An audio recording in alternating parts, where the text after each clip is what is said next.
Hoy nos vamos a meter con una de las historias más desconcertantes y, la verdad, fascinantes de México, la de Pachita, una curandera cuyas supuestas hazañas médicas, bueno, simplemente desafían toda explicación lógica. Así que prepárense, porque lo que vamos a explorar está justo en esa frontera, entre el milagro y lo que parece imposible.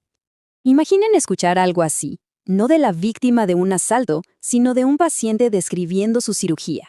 Y es que estas son las palabras del aclamado cineasta Alejandro Jodorowsky, ni más ni menos, hablando de una operación que le hizo Pachita.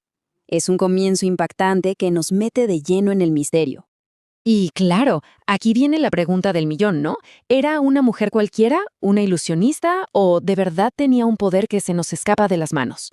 Para tratar de entenderlo, tenemos que ir mucho más allá de los testimonios. A ver, vamos a meternos de lleno en esto. Su método no tenía absolutamente nada que ver con la medicina moderna.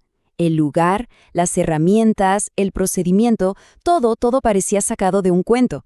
Pero para cientos de personas era muy, muy real. Estamos hablando de la colonia Roma. ¿Y la herramienta? Bueno, un simple cuchillo de monte, muchas veces oxidado y sin ningún tipo de esterilización. Este es el primer detalle que choca con cualquier lógica médica. No había anestesia, ni quirófano, ni nada, solo una fe ciega en el poder de esta mujer. Y es aquí, justo aquí, donde la cosa se pone increíble. Los testigos juran que Pachita abría el cuerpo de sus pacientes, a veces con sus propias manos, y hacía trasplantes súper complejos. Pero lo más loco es que según los relatos, los órganos nuevos simplemente aparecían de la nada. A ver, paremos un segundo y pensemos en esto. Cirugías mayores a cuerpo abierto con un cuchillo de cocina y al final la piel quedaba intacta, como si no hubiera pasado nada. Este es el detalle que la convirtió en leyenda y el que, hasta hoy, sigue volviendo locos a los escépticos. Ok, pero ¿de dónde salió este personaje tan enigmático? Su vida fue tan movida y extraordinaria como sus supuestos milagros, y conocerla es clave para entender por qué tanta gente creyó en ella. Es que su biografía parece sacada de una novela, de verdad. De ser abandonada de niña y creada por un chamán a pelear en la Revolución Mexicana con el mismísimo Pancho Villa. Fue cabaretera, cantante, vendedora de lotería. Su vida es toda una película.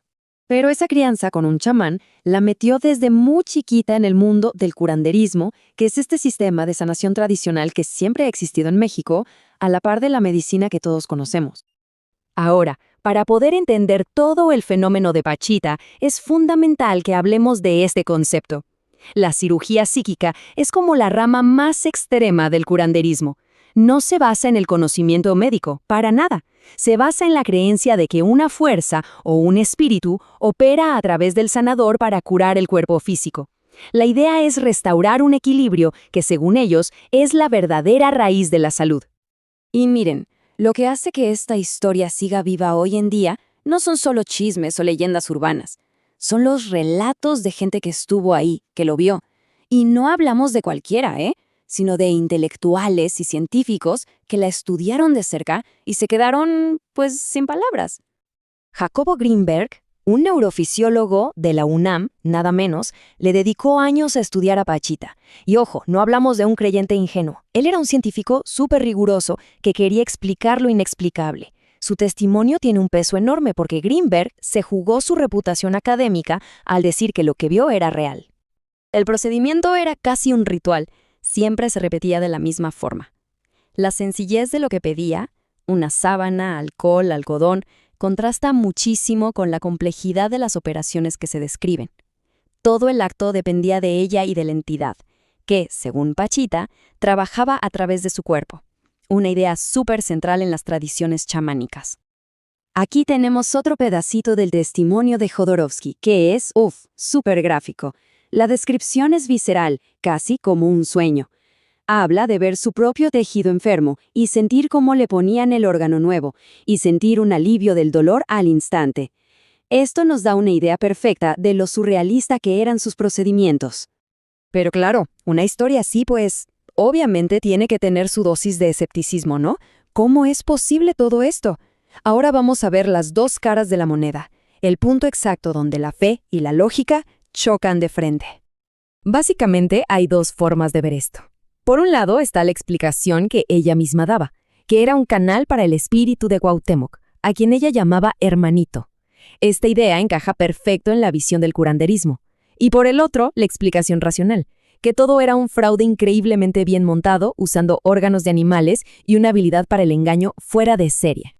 Y fíjense en esto que es interesantísimo. Hasta el propio Jodorowsky, uno de sus mayores defensores, admite la posibilidad.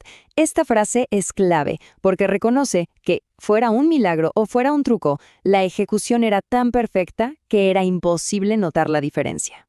Y es que el debate sigue abierto, Porque su fama cruzó fronteras. Llamó la atención de investigadores de todo el mundo que vinieron a México solo para ver el fenómeno con sus propios ojos. Y no crean que eran solo turistas o curiosos. Eran académicos, psicólogos y hasta un ex sacerdote jesuita. El que gente con formaciones tan distintas viajara para estudiarla nos dice qué tan en serio se tomó su caso a nivel internacional y lo profundo que era el misterio que representaba. Este es otro testimonio de esos que te dejan pensando, esta vez de un observador extranjero. La descripción de Freixedo es cruda, directa.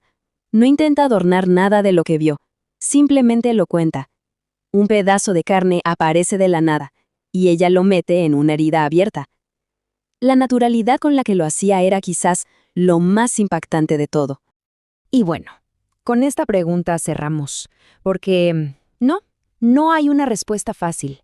La ciencia nunca pudo probar sus habilidades, pero tampoco ha podido desmentir por completo los cientos de testimonios que existen.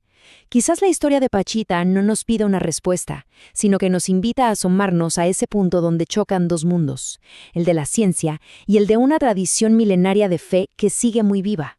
Al final, la decisión de qué creer, pues esa queda en cada quien.